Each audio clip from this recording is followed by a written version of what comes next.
Capítulo 3. Persecuciones contra los cristianos en Persia. Habiéndose esparcido el Evangelio por Persia, los sacerdotes paganos, que adoraban al sol, se alarmaron en gran manera y temieron la pérdida de aquella influencia que hasta entonces habían mantenido sobre las mentes y posesiones de las gentes. Por ello, consideraron conveniente quejarse ante el emperador de que los cristianos eran enemigos del Estado, y que mantenían una correspondencia traicionera con los romanos, los grandes enemigos de Persia. El emperador Sápors, de natural adverso al cristianismo, creyó con facilidad lo que se le decía contra los cristianos, y dio orden de que fueran perseguidos por todas las partes de su imperio. Debido a este edicto, muchas personas de eminencia en la Iglesia y en el Estado cayeron mártires ante la ignorancia y ferocidad de los paganos.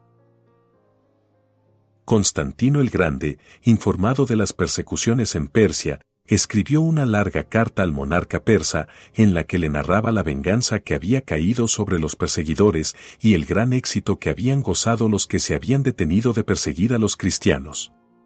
Refiriéndose a sus victorias sobre emperadores rivales de su propia época, le dijo: «Sometí a esto solo gracias a mi fe en Cristo, por ello Dios fue mi ayudador, dándome la victoria en la batalla y haciéndome triunfar sobre mis enemigos.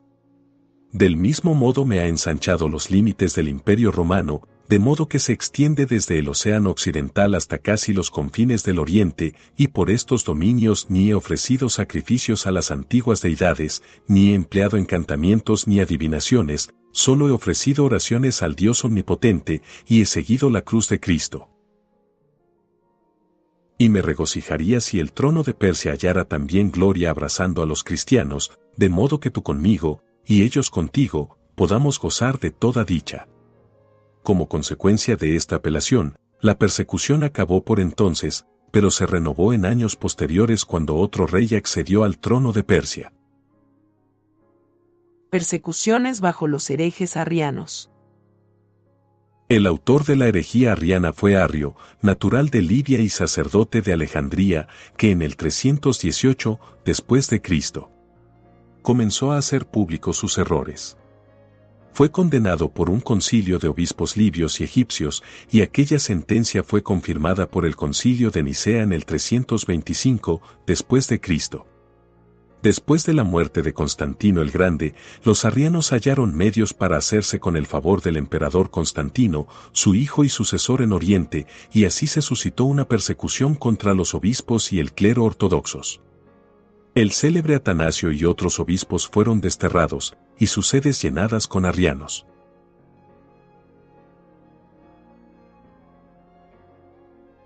En Egipto y Libia 30 obispos fueron martirizados, y muchos otros cristianos fueron cruelmente atormentados, y, en el 386, después de Cristo, Jorge, obispo arriano de Alejandría, con la autoridad del emperador, comenzó una persecución en aquella ciudad y sus alrededores, empleándose con una dureza de lo más infernal. Fue ayudado en su diabólica malicia por Catofonio, gobernador de Egipto, Sebastián, general de las fuerzas egipcias, Faustino el tesorero, y Heraclio, un oficial romano. Las persecuciones se endurecieron de tal forma que el clero fue empujado fuera de Alejandría, sus iglesias fueron cerradas, y las crueldades practicadas por los herejes arrianos fueron tan grandes como las que habían sido practicadas por los idólatras paganos. Si alguien acusado de ser cristiano se daba a la fuga, toda su familia era muerta y sus bienes confiscados. Persecución bajo Julián el Apóstata. Este emperador era hijo de Julio Constancio y sobrino de Constantino el Grande. Estudió las bases de la gramática bajo la inspección de Mardonio, un eunuco pagano de Constantinopla. Su padre le envió algún tiempo después a Nicomedia para que fuera instruido en la religión cristiana por el obispo Eusebio, su pariente, pero sus principios estaban corrompidos por las perniciosas enseñanzas de Esebolio el retórico y del mago Máximo. Al morir Constantino en el año 361, Julián le sucedió, y tan pronto llegó a la dignidad imperial renunció al cristianismo y abrazó el paganismo, que durante algunos años había caído en general desfavor. Aunque restauró el culto idólatra, no emitió ningún edicto público contra el cristianismo. Llamó de nuevo a todos los paganos desterrados, permitió el libre ejercicio de la religión a todas las sectas, pero privó a todos los cristianos de cargos en la corte, en la magistratura o en el ejército. Era casto, templado, vigilante, laborioso y piadoso, pero prohibió a todos los cristianos mantener escuelas o seminarios públicos de enseñanza, privando a todo el clero cristiano de los privilegios que les había concedido Constantino el Grande. El obispo Basilio se hizo famoso al principio por su oposición al arrianismo, lo que atrajo sobre él la venganza del obispo arriano de Constantinopla. De la misma manera se opuso al paganismo.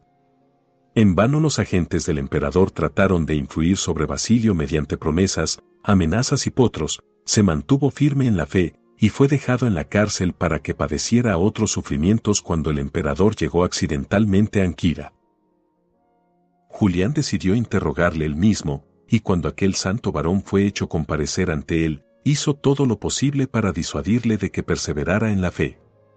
Basilio, sin embargo, no solo se mantuvo tan firme como siempre, sino que con espíritu profético predijo la muerte del emperador y que sería atormentado en la otra vida. Encolerizado por lo que había oído, Julián ordenó que el cuerpo de Basilio fuera desgarrado cada día en 7 diferentes partes, hasta que su piel y carne quedaran totalmente destrozados.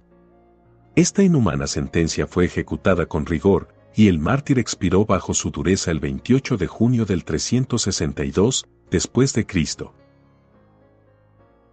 Donato, obispo de Arezzo, e Hilarino, un eremita, sufrieron alrededor del mismo tiempo, asimismo Gordiano, un magistrado romano. Artemio, comandante en jefe de las fuerzas romanas en Egipto, fue privado de su mando por ser cristiano, luego le fueron confiscados los bienes, y finalmente fue decapitado. Esta persecución persistió de manera terrible durante el final del año 363, sin embargo, debido a que muchos detalles no nos han sido transmitidos, será necesario señalar en general que en Palestina muchos fueron quemados vivos, otros fueron arrastrados por los pies por las calles, desnudos, hasta expirar, algunos fueron hervidos hasta morir, muchos apedreados, y grandes números de ellos apaleados en la cabeza con garrotes hasta derramarles los sesos. En Alejandría fueron innumerables los mártires que sufrieron por la espada, el fuego, la crucifixión y la lapidación. En Eresuse, varios fueron destripados, y poniendo maíz en sus vientres, fueron entregados a los cerdos, los cuales, al devorar el grano, también devoraban las entrañas de los mártires. En Tracia, Emiliano fue quemado en la hoguera y Domicio asesinado en una cueva a la que había huido para ocultarse.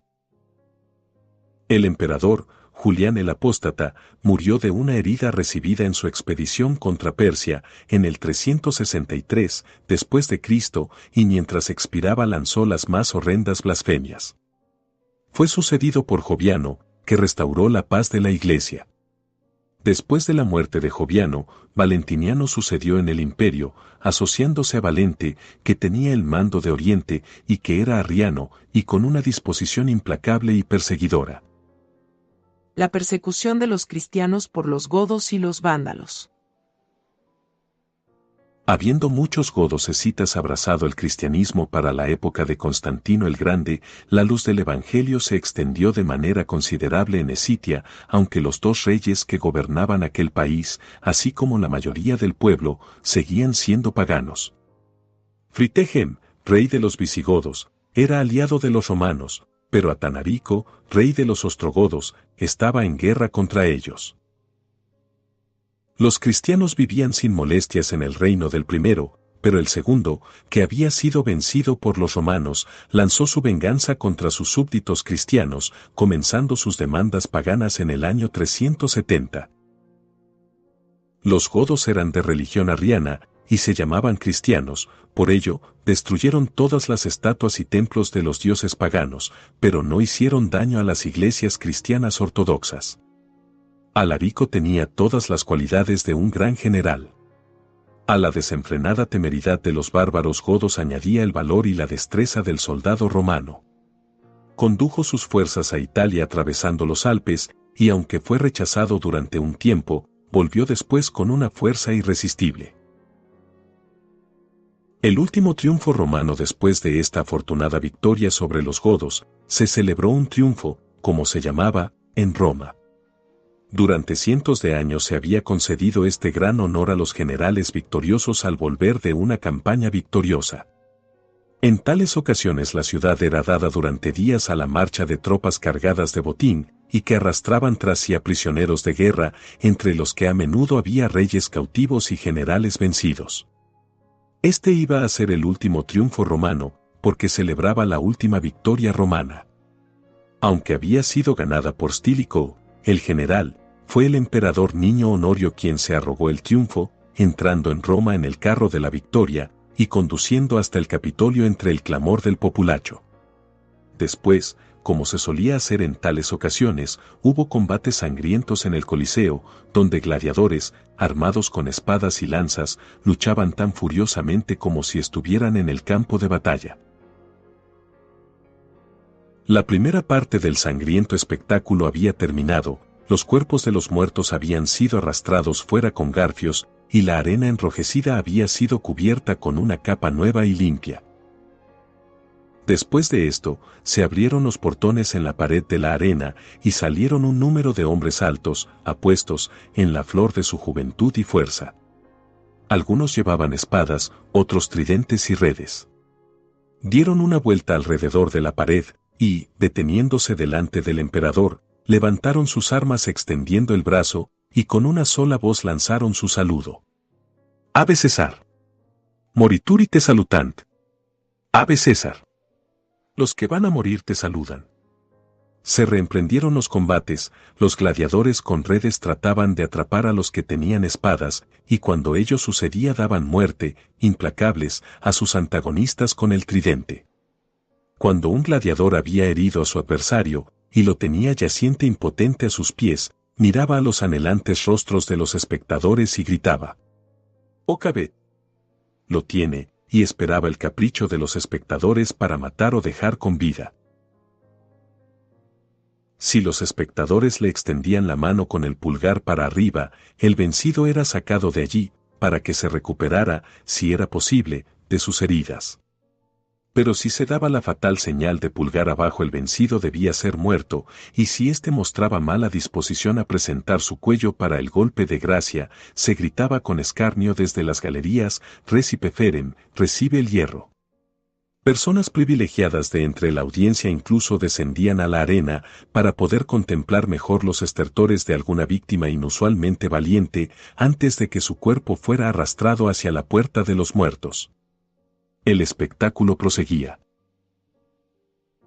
Muchos habían sido muertos, y el populacho, excitado hasta lo sumo por el valor desesperado de los que seguían luchando, gritaba sus vítores.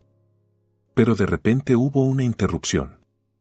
Una figura vestida rudamente apareció por un momento entre la audiencia, y luego saltó atrevidamente a la arena. Se vio que era un hombre de aspecto rudo pero impresionante, con la cabeza descubierta y con el rostro tostado por el sol.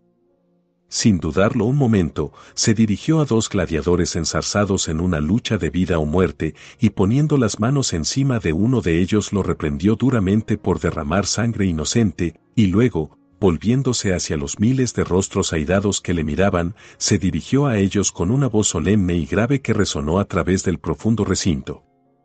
Estas fueron sus palabras: No correspondáis la misericordia de Dios al alejar de vosotros las espadas de vuestros enemigos asesinándolos unos a otros.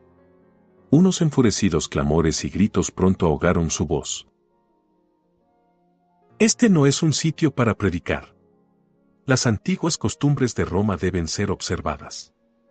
Adelante, gladiadores. Echando al extraño a un lado, los gladiadores se habrían atacado otra vez, pero el hombre se mantuvo en medio, apartándolos y tratando en vano de hacerse oír. Entonces el clamor se transformó en sedición. ¡Sedición! Abajo con él, y los gladiadores, enfurecidos ante la interferencia de un extraño, lo traspasaron matándolo en el acto.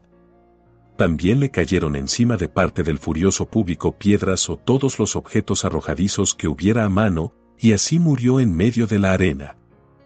Su hábito mostraba que era uno de los eremitas que se entregaban a una vida santa de oración y abnegación, y que eran reverenciados incluso por los irreflexivos romanos tan amantes de los combates. Los pocos que le conocían dijeron cómo había venido de los desiertos de Asia en peregrinación, para visitar las iglesias y guardar la Navidad en Roma, sabían que era un hombre santo, y que su nombre era Telémaco, nada más. Su espíritu se había movido ante el espectáculo de los miles que se congregaban para ver cómo unos hombres se mataban entre sí, y en su celo sencillo había tratado de convencerlos de la crueldad y maldad de su conducta. Murió, pero no en vano. Su obra quedó cumplida en el momento en que fue abatido, porque el choque de tal muerte delante de sus ojos movió los corazones de la gente. Vieron el aspecto repugnante del vicio favorito al que se habían entregado, y desde el día en que Telémaco cayó muerto en el Coliseo jamás volvió a celebrarse allí ningún combate de gladiadores.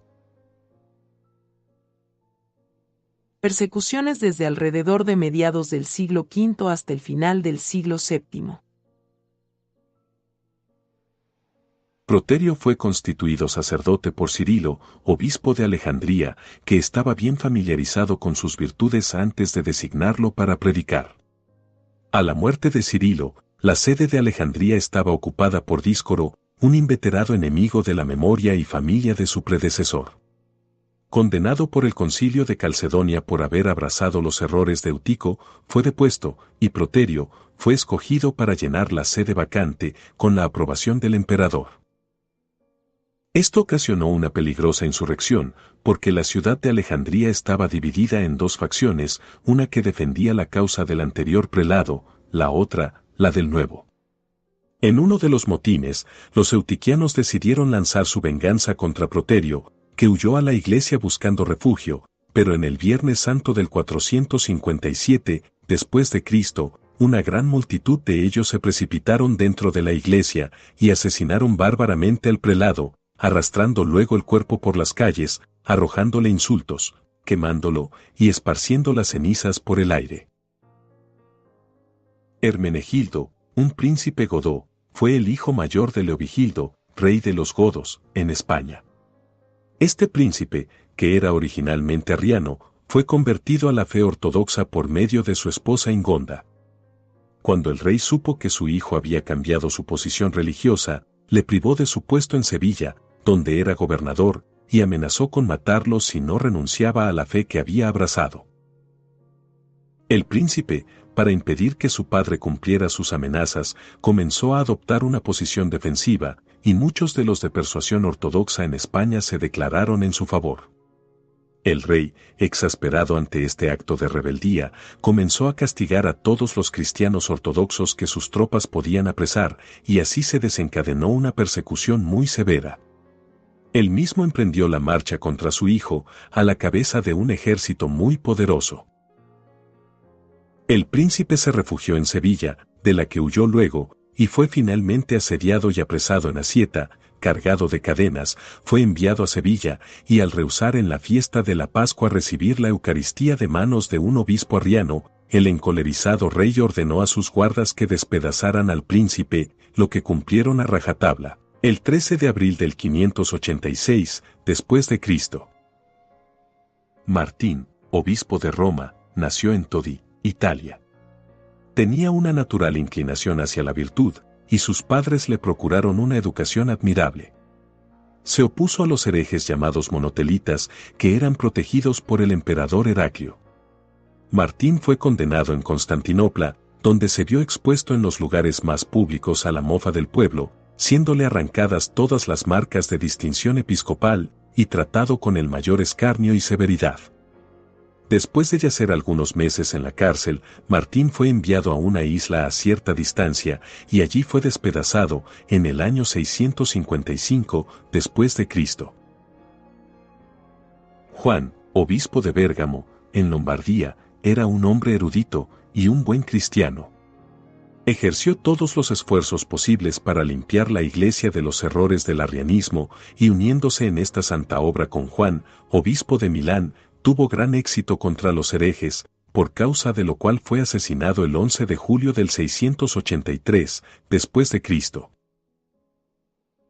Quillé nació en Irlanda y recibió de sus padres una educación piadosa y cristiana. Obtuvo la licencia del Romano Pontífice para predicar a los paganos en Franconia, en Alemania.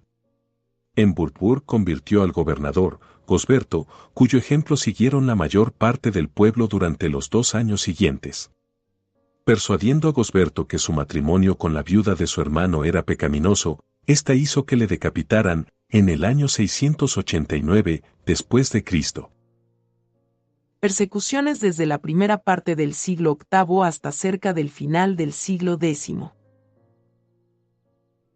Bonifacio, arzobispo de Mentz y padre de la Iglesia de Alemania, era inglés y en la historia eclesiástica es considerado como uno de los más hermosos ornamentos de esta nación. Originalmente su nombre era Winfred, o Winfried, y nació en Kerten, en Devonshire, que entonces formaba parte del reino sajón occidental. Cuando tenía solo 6 años comenzó a exhibir una propensión a la reflexión, y parecía solícito por conseguir información acerca de cuestiones religiosas. El abad Wolfrad, descubriendo que poseía una aguda inteligencia, así como una intensa inclinación al estudio, lo hizo ir a Nutselle, un seminario de estudios en la diócesis de Winchester, donde tendría mucha mayor oportunidad de avanzar que en Exeter. Después de una debida observación, el abad lo vio calificado para el sacerdocio, y le obligó a recibir este sagrado orden cuando tenía alrededor de 30 años. Desde aquel tiempo comenzó a predicar y a laborar por la salvación de sus semejantes, fue liberado para asistir a un sínodo de obispos en el Mino Sajón Occidental. Posteriormente, en el año 719, fue a Roma, donde Gregorio II, que entonces ocupaba la cátedra de Pedro, lo recibió con grandes muestras de amistad y encontrándolo lleno de todas las virtudes que componen el carácter de un misionero apostólico, lo despidió sin ninguna comisión concreta, con libertad de predicar el Evangelio a los paganos allí donde los hallara. Pasando a través de Lombardía y Baviera, llegó a Turingia, país que había ya recibido la luz del Evangelio, y luego visitó Utrecht, dirigiéndose luego a Sajonia, donde convirtió a varios miles al cristianismo. Durante el ministerio de este manso prelado, Pipino fue proclamado rey de Francia. Era ambición de este príncipe ser coronado por el más santo prelado que pudiera hallarse, y Bonifacio fue llamado para llevar a cabo esta ceremonia, lo que hizo en Soissons en el año 752. Al año siguiente, su avanzada edad y sus muchas enfermedades gravitaron sobre él con tanta pesadez que, con el consentimiento del nuevo rey y de los obispos de su diócesis, consagró a Luyus, su compatriota y fiel discípulo, y lo puso en la sede de Mentz. Cuando se hubo liberado de esta manera de su carga, recomendó el cuidado de la iglesia de Mentz al cuidado del nuevo obispo en términos muy enérgicos, expresando el deseo de que la iglesia en Fuide fuera terminada, y que se cuidaran de que lo sepultaran allí, porque su fin se avecinaba. Habiendo dejado estas órdenes, emprendió viaje en barca por el Rin, y se dirigió a Frisia, donde convirtió y bautizó varios miles de nativos bárbaros, demolió los templos, y levantó iglesias sobre las ruinas de aquellas supersticiosas estructuras. Habiéndose designado un día para la confirmación de un gran número de convertidos, ordenó que se reunieran en un llano recién abierto, cerca del río Borde. Allí se dirigió él el día antes, y levantando una tienda, decidió quedarse en aquel lugar toda la noche, para estar listo temprano a la mañana siguiente. Algunos paganos, inveterados enemigos suyos, al enterarse de ello, se lanzaron contra él y sus compañeros de misión por la noche, dándole muerte a él y a 52 de sus compañeros y ayudantes el 5 de junio del 755. Así cayó el gran padre de la Iglesia alemana, la honra de Inglaterra y la gloria de la edad en que vivió. En el año 845, 42 personas de Armoria en la Alta Frigia fueron martirizadas por los sarracenos, y las circunstancias de este suceso fueron como sigue. En el reinado de Teófilo, los sarracenos devastaron muchas zonas del Imperio Oriental, logrando considerables victorias sobre los cristianos, tomaron la ciudad de Armoria, y un número de personas sufrieron martirio. Flora y María, 2 distinguidas damas, sufrieron martirio al mismo tiempo. Perfecto, era natural de Córdoba, en España, y fue criado en la fe cristiana. Teniendo un genio vivo, se hizo maestro de toda la literatura útil y amena de aquella época, y al mismo tiempo no era tan célebre por sus capacidades como admirado por su piedad. Al final tomó órdenes sacerdotales y ejecutó los deberes de su oficio con gran asiduidad y exactitud. Al declarar en público que Mahoma era un impostor, fue sentenciado a ser decapitado, y fue ejecutado el 850 después de Cristo. Después de ello su cuerpo fue honrosamente enterrado por los cristianos. Adalberto, obispo de Praga, natural de Bohemia, después de haberse visto envuelto en muchas penalidades, comenzó a dirigir sus pensamientos a la conversión de los infieles, para cuyo fin se dirigió a Danzig, donde convirtió y bautizó a muchos. Esto enfureció tanto a los sacerdotes paganos, que se lanzaron contra él y le dieron muerte con dardos. Esto sucedió el 23 de abril del 997 después de Cristo. A continuación, las persecuciones en el siglo XI. Alfago, arzobispo de Canterbury, descendía de una familia de alcurnia en Gloucestershire, y recibió una educación correspondiente a su ilustre nacimiento.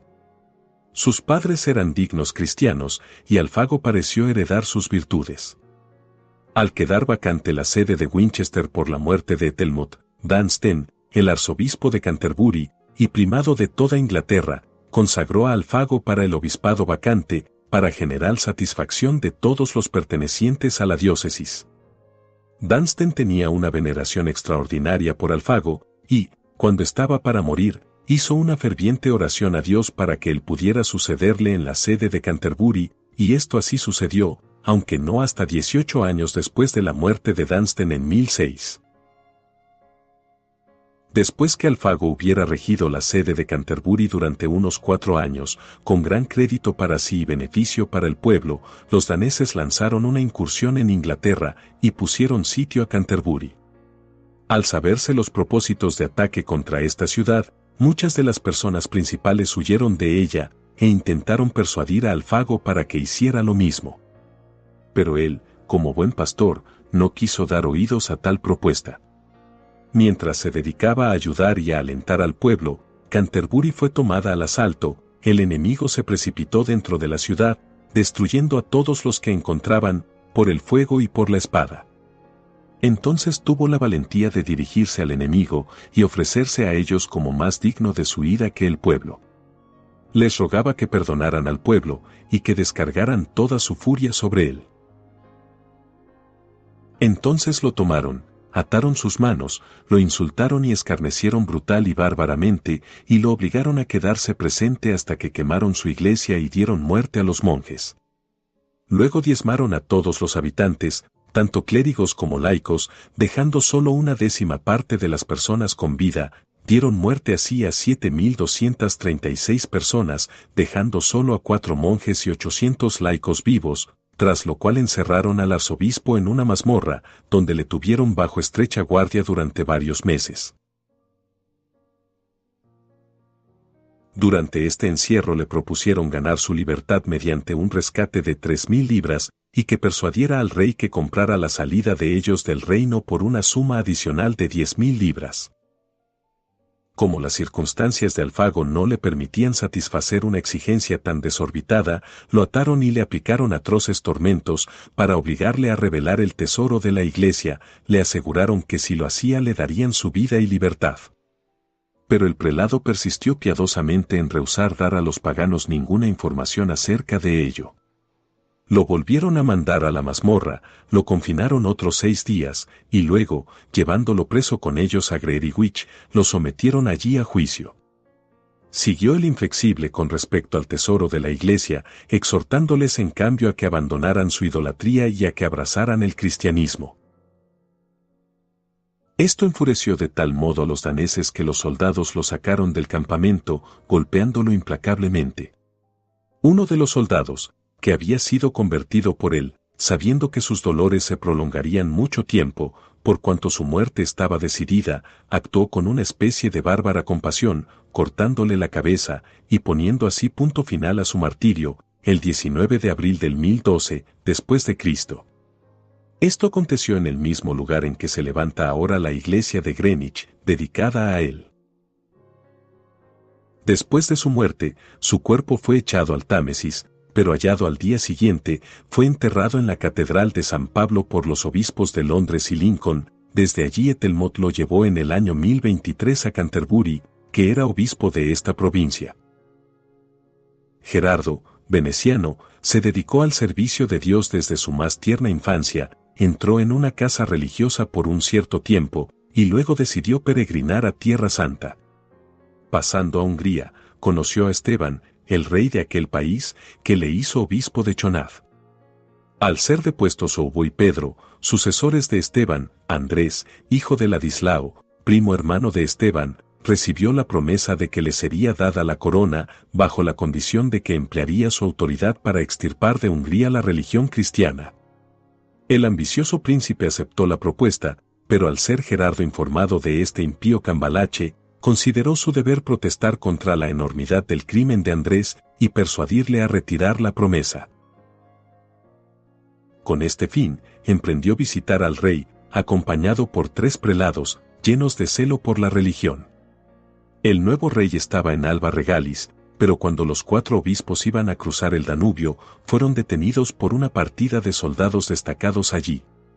Soportaron pacientes un ataque con piedras, y luego los soldados los apalearon sin misericordia, y al final les dieron muerte a lanzadas. Sus martirios acontecieron en el año 1045. Estanislao, obispo de Cracovia, descendía de una ilustre familia polaca. La piedad de sus padres era igual a su opulencia, y ésta la sometían a todos los propósitos de la caridad y benevolencia. Estanislao estuvo un cierto tiempo indeciso acerca de si debía abrazar la vida monástica o si debía dedicarse a la clerecía secular. Finalmente quedó persuadido de esto último por Lambert Zule, obispo de Cracovia, que le dio órdenes sagradas y lo hizo canónigo de su catedral. Lamberto murió el 25 de noviembre del 1071, cuando todos los interesados en la elección de un sucesor se declararon por Estanislao, y este sucedió a la prelatura. Bolislao, el segundo rey de Polorúa, tenía de natural muchas buenas cualidades, pero dando rienda suelta a sus pasiones, cometió muchas atrocidades, y al final mereció el apelativo de el Cruel. Solo Estanislao tuvo la oportunidad de confrontarlo con sus faltas cuando, aprovechando una oportunidad en privado, le expresó abiertamente la enormidad de sus crímenes. El rey, sumamente exasperado ante sus repetidas libertades, decidió al final terminar con un prelado tan fiel. Enterándose un día que el obispo estaba a solas, en la capilla de San Miguel, a poca distancia de la ciudad, envió a algunos soldados para asesinarlo. Los soldados emprendieron de buena gana la sanguinaria tarea, pero, al llegar a la presencia de Estanislao, el venerable aspecto del prelado los amedrentó de tal manera que no pudieron llevar a cabo lo prometido. Al volver ellos y saber el rey que no habían obedecido sus órdenes, se lanzó violentamente sobre ellos, arrebató una daga de uno de ellos, y se dirigió furioso a la capilla, donde, hallando a Estanislao ante el altar, le hundió el arma en el corazón. El prelado murió instantáneamente. Esto sucedió el 8 de mayo del año 1079. Fin del capítulo 3. Si fue de bendición para ti este audiolibro, apoya al canal dándole me gusta, suscribiéndote y activando la campanita para recibir notificaciones del siguiente capítulo. Hasta la próxima. Que Dios les bendiga.